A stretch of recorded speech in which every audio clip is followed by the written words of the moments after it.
بسم اللہ الرحمن الرحیم وقال ربکم ادعونی استجب لکم۔ اللہ رب العزت کا ہمارے اوپر بہت بڑا انعام و احسان ہے کہ اس عظیم ذات نے ہمیں اشرف المخلوقات انسان بنایا اور اس کے بعد ہمیں عقل جیسی سمجھ جیسی عظیم نعمت عطا فرمائی۔ لیکن افسوس اس بات پر ہوتا ہے کہ آج اگر کسی کو ذرا بھی تکلیف پہنچتی ہے تو فوراً لوگ اس کو جادو کی طرف، نظر کی طرف یا تعویذ گنڈے کی طرف لے جاتے ہیں کہ کسی نے ہمارے اوپر کچھ کر دیا۔ اپنے اعمال کی طرف نہیں دیکھتے، اپنے معاملات کو درست کرنے کی فکر نہیں کرتے، بس عاملوں کے پاس چلے جاتے ہیں۔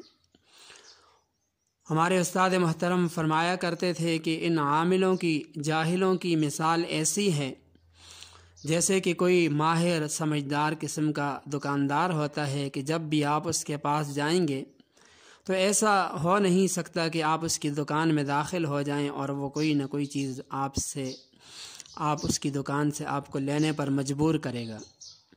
تو ان جاہل عاملوں کی مثال بھی ایسی ہے کہ جب بھی آپ کسی بھی مسئلے میں ان کے پاس جائیں گے تو کچھ نہ کچھ آپ کو ضرور بتائیں گے کہ فلاں نے یہ کر دیا، فلاں نے یہ تعویذ کر دیا، فلاں نے اتنی گہری نظر آپ کے اوپر ہو گئی ہے، اب اس کے لیے آپ کو بار بار آنا پڑے گا، اور اس طرح وہ پیسے عوام سے بٹورتے ہیں۔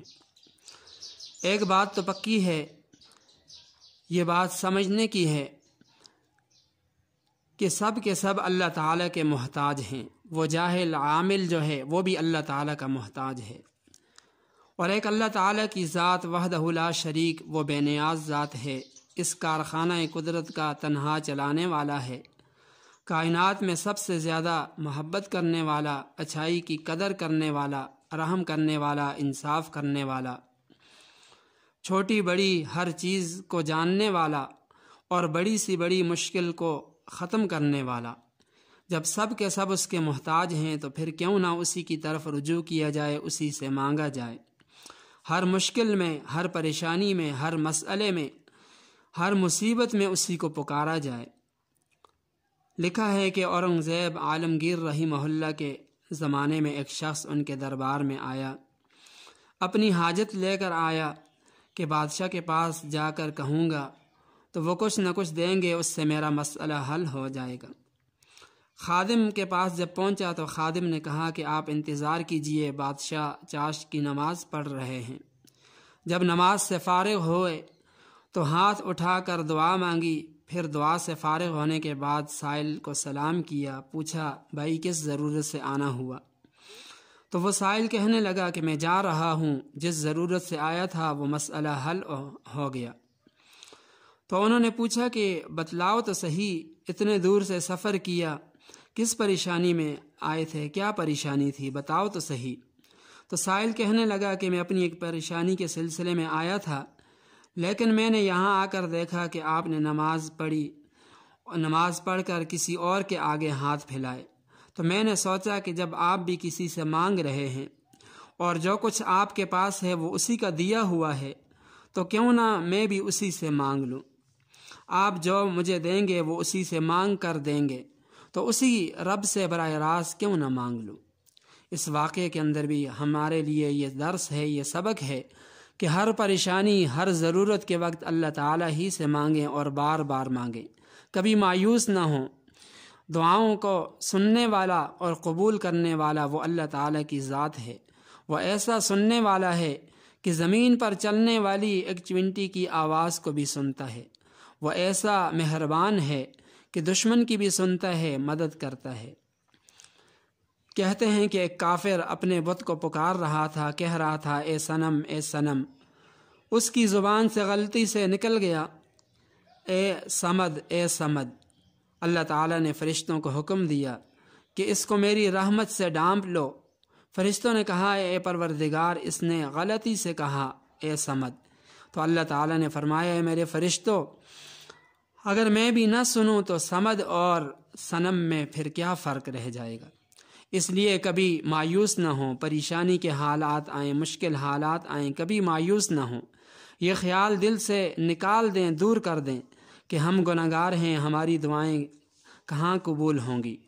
وہ صنم کہنے والوں کی سنتا ہے تو ہم تو الحمدللہ مسلمان ہیں، پھر کیوں مایوس ہوں اور ان جاہل قسم کے عاملوں کے پاس جائیں اور ان سے اپنے مسائل حل کریں، خود اللہ تعالیٰ سے کیوں نہیں مانگتے؟ اسی لیے تو اللہ تعالیٰ نے فرمایا وقال ربکم ادعونی استجب لکم، کہ اے لوگو تم مجھ سے مانگو میں تمہاری دعائیں قبول کروں گا۔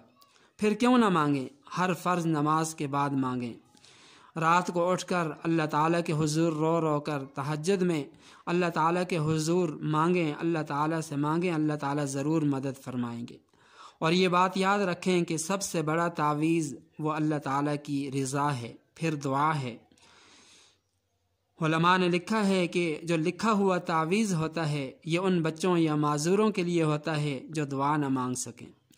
اس لیے جو قرآن و سنت کی بہترین دعائیں ہیں، ہر مسئلے کی دعا ہے، وہ دعا آپ خود کریں، اس کو مانگیں، اللہ تعالیٰ آپ کی حاجات کو پورا کریں گے۔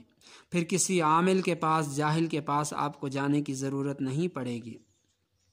اسی طرح یہ بات بھی ذہن میں رکھیں کہ یہ جو جھوٹے پیر ہیں، کالے علم والے نجومیوں کے پاس تعویذ گنڈوں سے اکثر دل کے اندر بے چینی پیدا ہوتی ہے، گھروں کے اندر فسادات بڑھتے جاتے ہیں، اللہ تعالیٰ کی ناراضگی ہوتی ہے۔ اور یہ بات بھی یاد رکھیں کہ جس سے اللہ تعالیٰ ناراض ہو جائے اس کی بنی بنائی دنیا بھی بگڑ جاتی ہے، اور آخرت میں تو اللہ بچائے وہاں کیا ہوگا۔